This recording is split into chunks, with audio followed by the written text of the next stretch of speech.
Hi. Hi. And welcome to my mukbang. I was watching I Am Zoe, and he had a mukbang going on, and it looked delicious and entertaining. So, I'm gassy because I've been drinking and I already started eating. So, this is what I have for my mukbang. I have a half-eaten grilled chicken wrap with lettuce, tomato, hots, pickles, and white Italian dressing. I have some salt and vinegar chips. I have some vodka and cranberry juice as a chaser.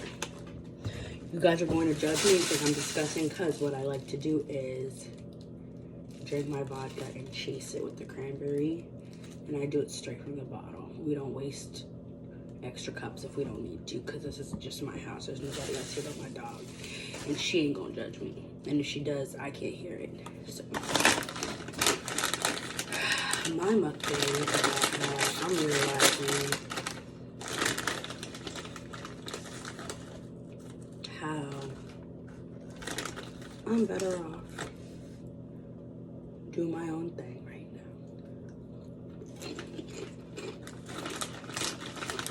These are kettle cooked salt and vinegar chips, and they're good, by the way. My ex, when I broke up, we've been on and off for like half of a year now, maybe. Technically a year. But we've been like figuring out the off for half of a year. And I was realizing there's so many things that I tried to look past just so I can make it work. And I'm so just like, damn. I literally am in this weird space where I'm not even mad. This was a good time to record this video because sometimes I wanted to record a video when I was mad and I'm like, maybe get the passion out. But I don't want to be disrespectful. And you know, when you're mad, sometimes you're filtering your words, especially because I drink a lot and I drink all the time. So I felt like when you're mad, it's not a good time for you to express your feelings. Because you can say things you can't take back because you're in the feeling moment. Yeah, because you're in the heat of the moment, you can't take back those things you say. And sometimes you let disrespectful shit fly. So I wasn't trying to do that. But luckily I'm not mad anymore. Or at least not right now. I know the grieving and the healing from breakups comes in waves. But I'm also like not sad per se. I'm just kind of like, damn. Wow. And I'm in a space of, I think, really acceptance of what happened. And the roles I played in it. That's what's killing me. It's like, you can make someone the bad guy all you want, but it's like, looking at myself, and you don't know what you don't know till you know it. So looking back on myself and what I did and how I handled it, I'm like, damn, girl. If you could have just done this, or if you could have just, but it didn't matter. We are who we were, and the relationship was not gonna work, period. Because if, you know, the what ifs, if it was what if, then you wouldn't be considering it, you know? If that makes any sense. Like, stop playing with the probables. It is what it is.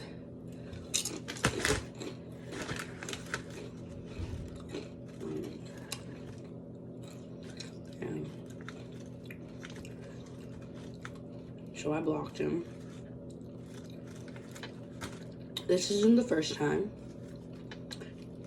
but this is also,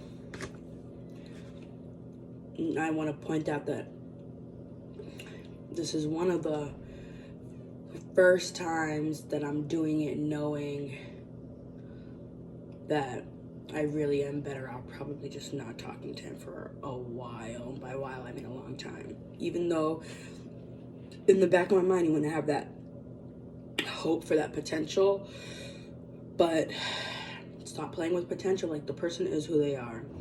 So, like, I'm just seeing them for who they are and not so much of what I wanted, who I wanted them to be. And yeah, he's just, you know, there's things I missed, and there's things about me where I'm just kind of like needy. And I hate to say needy, it doesn't sound good, but I am, where I felt like I needed validation in someone other outside of what I knew was not right for me. I still needed their presence, and I feel like I do look to people for validation and acceptance a lot. And I'm not trying to do that anymore. A big thing for me was realizing that, like, I'm a highly sexual, confident person, but I have an insecurity where I feel like someone needs to give me the okay to do things all the time. And that's how I lived for a long time.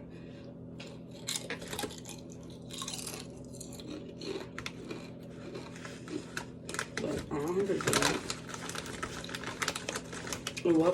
What part of me to this day, living on my own, being independent, what part of me still feels like, you know, why do I still feel like I'm scared to be my full self? And it's because I still have attachment to these people who judge me and who don't see me and accept me fully. One of those people is my ex. You know, he's like, you know, I'm sorry, but I'm not gonna have my girl, you know, spreading her ass cheeks on Instagram. And ain't nobody saying I'm gonna spread my ass cheeks, but if I do want to, I should be allowed to, you know? Like, yeah. I know I sound like a hoe, but I kind of am. And it's like, why am I being so mad about the fact that people won't let me be a hoe when it's not up to them, it's up to me?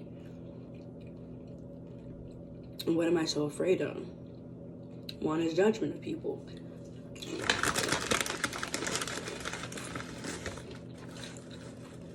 Two is lack of respect. Yeah. But plus album, it could be myself. And we all know sex sells. And you know so many niggas who's trying to get at you for free. Like, why not charge guys who see the value in your commodity, you know?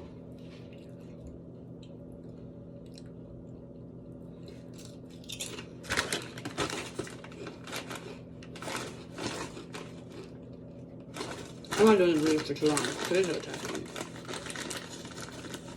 And I want to get drunk. Because I don't have much time before I need to make sure I sober up to go to bed and get ready for work in the morning.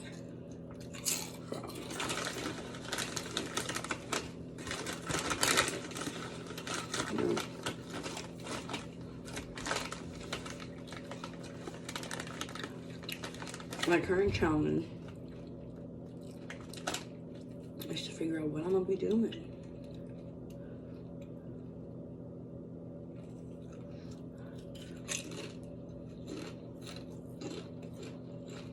And that's not the reason why I block my ex. I don't want to hear what he says I should be doing, how he thinks I should be handling my creative process.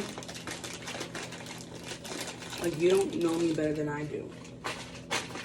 And I appreciate your advice. There's points he made that I'll take, but other than that, like, he is not someone that you even should be taking creative advice for, because he doesn't have a creative bone in his body. He's a business mindset, but he's not creative. So I'm like, nope, sorry. And that's why I'm not talking to you for a little while too. And also because of a whole lot of other stuff. You know, breakup stuff, heartbreak stuff, healing stuff. But yeah. So I have my wrap that is 75% finished. Let's do this. Okay. I'm moving soon. I'm trying to figure out what kind of fucking apartment to get. I have no idea. I'm so scared. I'm so scared. What am I gonna do? This is the first time I'm getting an apartment. That's why. No, yeah, by myself. Like, I'm gonna try to move by myself, hire movers. I'm working to save money. I want to get a decent apartment, not too far away from my parents, because right now I'm really close to them in distance and, you know, emotionally too. I talk to them often and I run by their house often. You know, we communicate a lot now, so I don't want to move too far from them. But I also don't want to hold myself back from being in a new environment. Like, I'm literally thinking of moving to like Texas. If my job could give me a promotion, and they're, you know, with this whole COVID thing, they're offering promotions everywhere. If my job could give me a promotion, and not my job, but I mean, like, if like a recruiter or something to be a travel nurse, if they would like pay for my shit for me to move,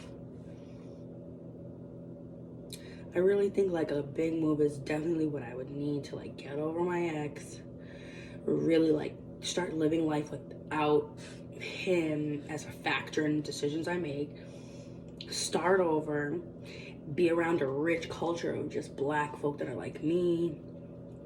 The style out here in Boston's so corny, and so I just want to be around people who have like have style and who can be inspiring and not make me feel like I stick out like a sore thumb. Well, there's nothing wrong with being original and sticking out, but it's like, if I'm the only one who has bright colors on and my outfit has layers and it's funky and stuff and I have space boots, that's annoying to me. You know why? Because I want to see another girl with space boots.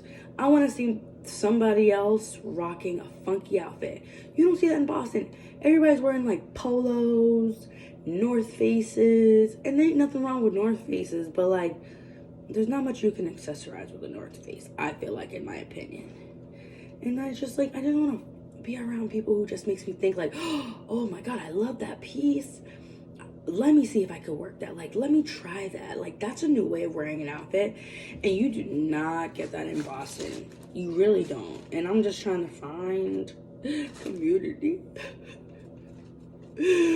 that matches my fashion style. So, I just bunched my elbow on the table. This is about to be messy because, as you can see, I already ate like half of my wrap.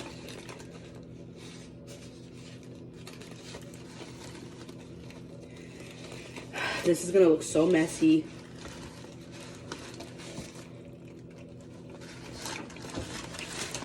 I'm getting so full. I really should be doing this one. But I wanted to do the full mukbang experience. And I was being dirty. I just want to take another bite out of it. Yeah, that's what I'm up to right now. My apartment's looking lit. I've been taking care of myself. Really organizing my space, planning for my new moves, checking in with myself a lot. It's been really helpful for my mind, spirit, and my body. About a waist trainer.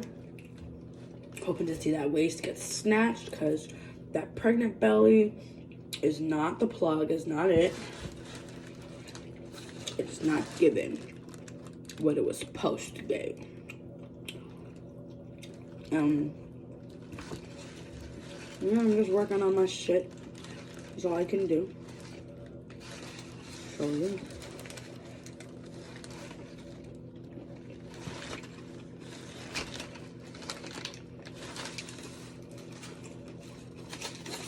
I'm gonna say the last bit. I cannot. My stomach's getting full.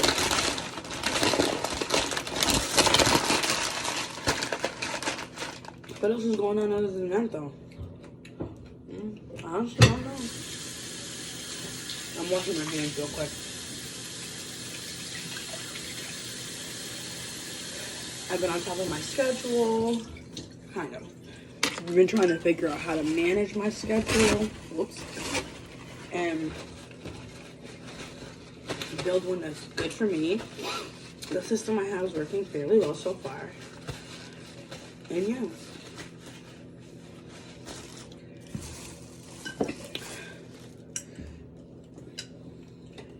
I'm dumping my coffee out. I'm done with make a cranberry and vodka. I already drank it. What does Meg the Stallion call it? Ride the boat. I already rode the boat.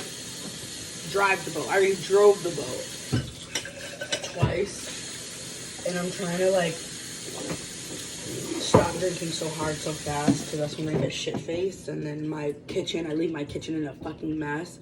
And my place looks like a tornado hit it. And it makes me struggle with like upkeeping my house because then I go to bed drunk and tired, pass out, wake up, didn't take care of anything before I went to bed, and it just piles on the list of tasks I have to do. And then me already being predisposed to anxiety and depression, it makes me mentally check out, and then my place becomes a fucking swamp. And then it takes me like a couple of weeks to get my brain, sometimes a couple of days, but usually it's like a week or two. It takes me a little while to get my brain back because when I have clutter, it makes my brain even more disorganized. It's a toxic cycle I'm finding. So I'm trying to be good about cleaning as I go, as often as I can think of it. Having a schedule where I make sure I fit in time to clean up after myself before I go on to my next task. And it's been working so far.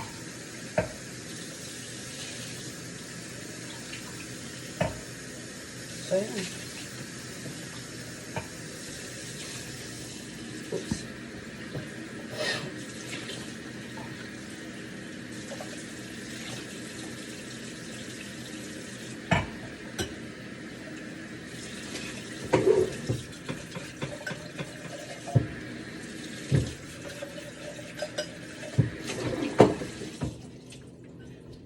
Okay.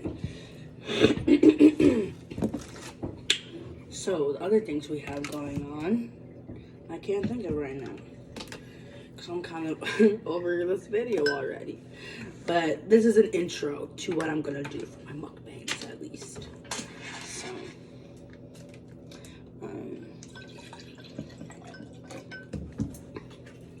you know.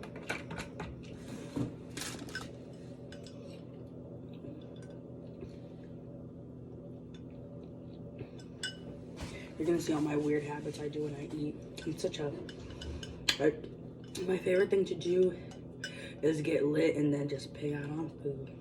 I think it's a hobby at this point.